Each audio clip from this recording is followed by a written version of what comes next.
Assalamualaikum dan selamat sejahtera. Saya Adik Adam bin Abdul Razak, nombor kad metrik 2013108446. Dan video ini merupakan tugasan video bagi subjek falsafah dan isu semasa yang diajar oleh Dr. Arsad Johannes. Dan di dalam video ini saya diberikan tugasan untuk memilih mana-mana topik yang bersesuaian untuk dikongsikan di dalam satu video. Dan saya akan berkongsikan fakta menarik tentang tokoh pemimpin yang bernama Nelson Mandela. So help me God. He was the most famous. Nelson Mandela atau nama sebenarnya Nelson Ralilah Mandela telah dilahirkan di Mvizo, sebuah perkampungan kecil di ibu kota Transkei, kini dikenali sebagai sebahagian wilayah Eastern Cape, pada 18 Julai 1918. Beliau telah meninggal dunia pada 5 Disember 2013 ketika umur beliau 95 tahun disebabkan infeksi paru-paru di Johannesburg, Afrika Selatan.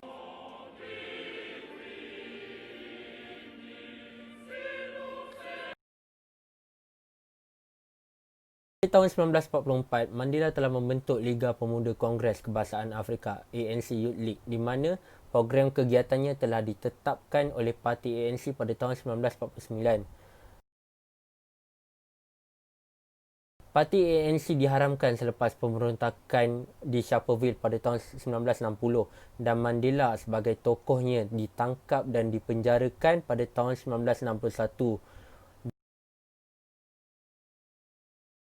Dan beliau telah dibebaskan pada tahun 1990 disebabkan tentangan hebat parti ANC dan tekanan antarabangsa. Beliau telah dipenjarakan selama 27 tahun.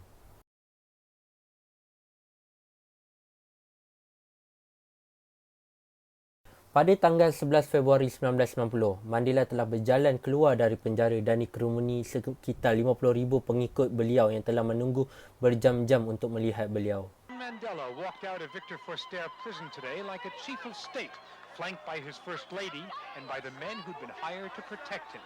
There they were, the South African State Police, providing security for the man who'd once been the most wanted man in Africa. The ANC flag illegal until 10. Mandela telah menjadi presiden ANC dan memimpin parti politiknya sehingga meraih kejayaan ketika pilihan raya pada tahun 1994. Mandela dan de Klerk yang merupakan presiden sebelum beliau telah dianugerahkan Nobel Perdamaian 1993 di atas kejayaan mereka yang telah berjaya menghentikan pergaduhan antara kaum sejak dari dulu lagi. Pada tanggal 10 Mei 1994, Nelson Mandela telah dipilih menjadi presiden kulit hitam pertama di Afrika Selatan.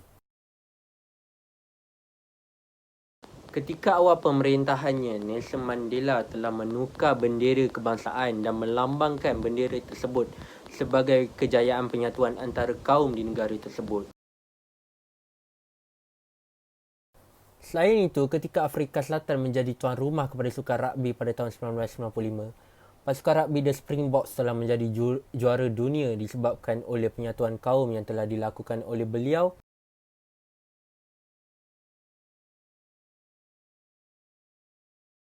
Dan kata-kata semangat beliau kepada para pemain The Springboks sepanjang pertandingan itu dijalankan. Hal ini kerana minat beliau kepada sukan rugby sejak dari universiti lagi.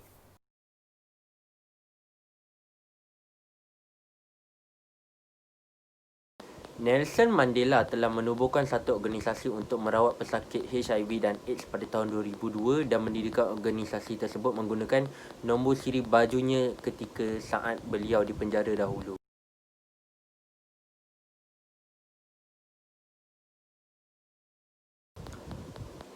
Perjuangan yang hebat dan tak pelelah yang dilakukan oleh Nelson Mandela terhadap negara beliau membuatkan PBB mendeklarasikan Nelson Mandela International Day pada setiap tahun pada tanggal 18 Julai. Di atas jasa beliau terhadap membawa nama Afrika Selatan dikenali di seluruh dunia. And its freedoms rested in the hands of the people. I stand here before you not as a prophet,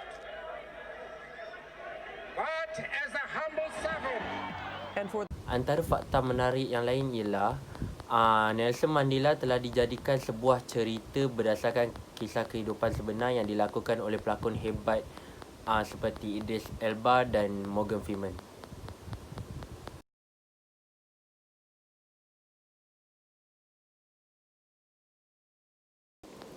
Setakat itu sahaja video daripada saya.